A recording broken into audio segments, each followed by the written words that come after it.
12 ఆర్థిక నియమాలు మరియు ఫార్ములాలు. సంపద సృష్టి వెనుక ఉన్న గణితాన్ని నేర్చుకోండి. 1. 72 నియమం. Rule of 72. ఫార్ములా 72 భాగించు వడ్డీ రేటు డబ్బు రెట్టింపు కావడానికి పట్టే ఏళ్లు. ఉదాహరణ 8% వడ్డీతో 72 భాగించు 8 మీ డబ్బు రెట్టింపు కావడానికి 9 ఏళ్లు పడుతుంది. రెండవ ఉదాహరణ 12% వడ్డీతో 72 భాగించు 12 మీ డబ్బు రెట్టింపు కావడానికి 8 ఏళ్లు పడుతుంది. రెండవ ఉదాహరణ 12.5% నెలసరి వడ్డీతో 72 భాగించు 12 మీ డబ్బు రెట్టింపు కావడానికి 5 ఏళ్ల 6 నెలలు పడుతుంది.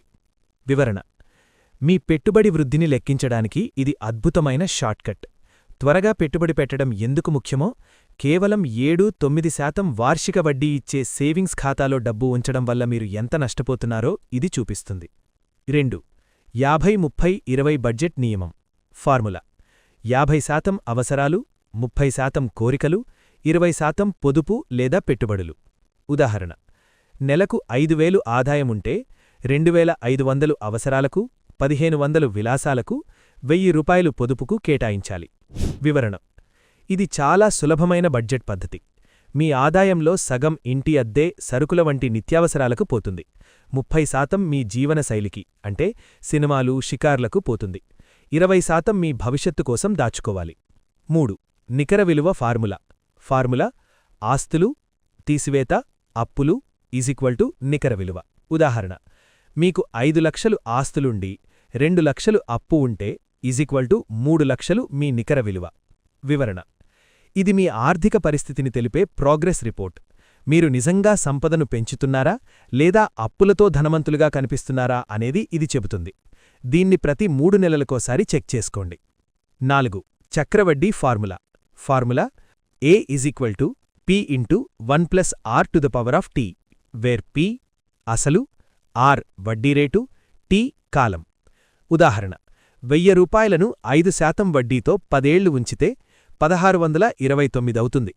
వివరణ: ఐన్స్టీన్ దీనిని ప్రపంచ 8వ వింతగా అభివర్ణించారు. మీ డబ్బును సంపాదిస్తుంది, ఆ సంపాదన మరింత డబ్బును తెస్తుంది. మీరు పెట్టుబడి పెట్టడం ఎంత ఆలస్యం చేస్తే అంత నష్టపోతారు. 5. అప్పు ఆదాయ నిష్పత్తి. Debt to income ratio DTI.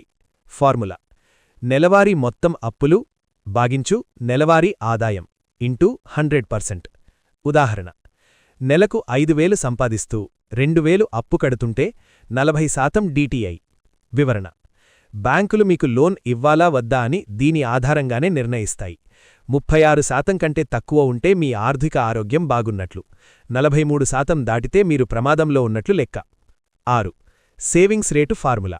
Formula నెలవారీ పొదుపు భాగించు నెలవారీ ఆదాయం ఇంటూ 100%. ఉదాహరణ: 5,000 ఆదాయంలో 1,000 పొదుపు చేస్తే 20% సేవింగ్స్ రేటు. వివరణ: మీరు ఎప్పుడు ఆర్థిక స్వేచ్ఛ పొందుతారో చెప్పే బెస్ట్ ఫార్ములా ఇది. కనీసం 20% లక్ష్యంగా పెట్టుకోండి. ధనవంతులు సగటున 30-40% ఆదా చేస్తారు, పేదవారు ఏమీ ఆదా చెయ్యరు. 7.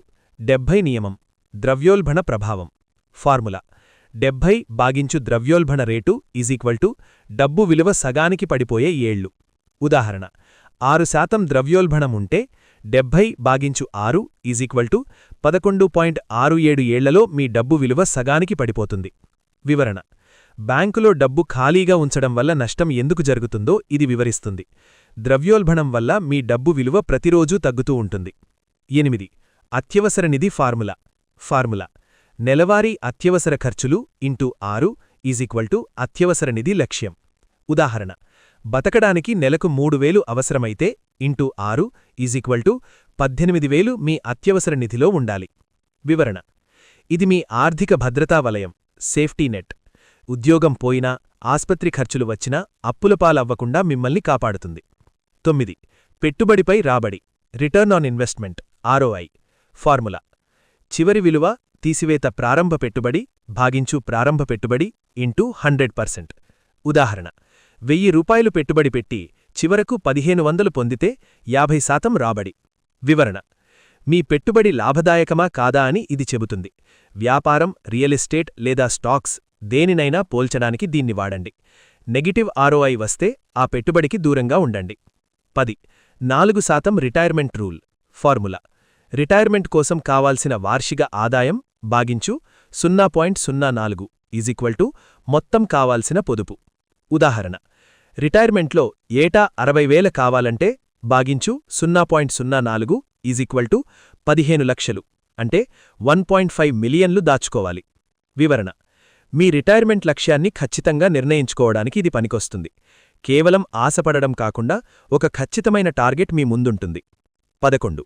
వ్యక్తిగత నగదు ప్రవాహం. Personal cash flow. ఫార్ములా: పన్నుల తర్వాత నెలవారీ ఆదాయం తీసివేత నెలవారీ ఖర్చులు ఈజ్ నగదు ప్రవాహం. ఉదాహరణ: 6,000 సంపాదించి 4,500 ఖర్చు చేస్తే 1,500 పాజిటివ్ క్యాష్ ఫ్లో. వివరణ: మీరు ప్రతి నెలా గెలుస్తున్నారా లేదా ఓడిపోతున్నారా అని ఇది చూపిస్తుంది. పాజిటివ్ ఉంటే సంపద పెరుగుతున్నట్లు, నెగిటివ్ ఉంటే మీరు అప్పుల్లో కూరుకుపోతున్నట్లు అర్థం. 12. ఆర్థిక స్వేచ్ఛా సంఖ్య. Financial freedom number.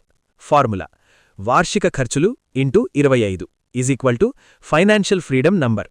ఉదాహరణ: ఏటా 50,000 ఖర్చుంటే ఇంటూ 25 ఈజ్ 12.5 లక్షలు ఉంటే మీరు ఫ్రీ. వివరణ: మీ సమయాన్ని మీరే కొనుక్కునేలా చేసే మొత్తమిది. ఈ నంబర్ సాధిస్తే మీరు మళ్లీ డబ్బు కోసం పనిచేయాల్సిన అవసరం లేదు. ఇదే అసలైన లక్ష్యం. వాస్తవం: పాఠశాలల్లో ఈ సూత్రాలను నేర్పించడం లేదు. ఎందుకంటే ప్రజలు ఆర్థికంగా గందరగోళంలో ఉంటేనే వ్యవస్థకు లాభం. ధనవంతులు గణితాన్ని, డేటాలు నమ్ముతారు. పేదవారు భావోద్వేగాలను, అదృష్టాన్ని నమ్ముతారు. ఈ 12 సూత్రాలు సంపద సృష్టిలో ఉన్న అస్పష్టతను తొలగిస్తాయి. Quick start. ఇప్పుడే మొదలుపెట్టండి. ఇప్పుడే 3 విషయాలను లెక్కించండి: మీ నికర విలువ, సేవింగ్స్ రేటు మరియు ఫైనాన్షియల్ ఫ్రీడమ్ నంబర్. మీరు ఆర్థికంగా ఎక్కడ ఉన్నారు, ఎంత వేగంగా కదులుతున్నారో ఇవి చెబుతాయి. ముగింపు: ఆర్థిక స్వేచ్ఛ అనేది 100% గణితం, 0% అదృష్టం.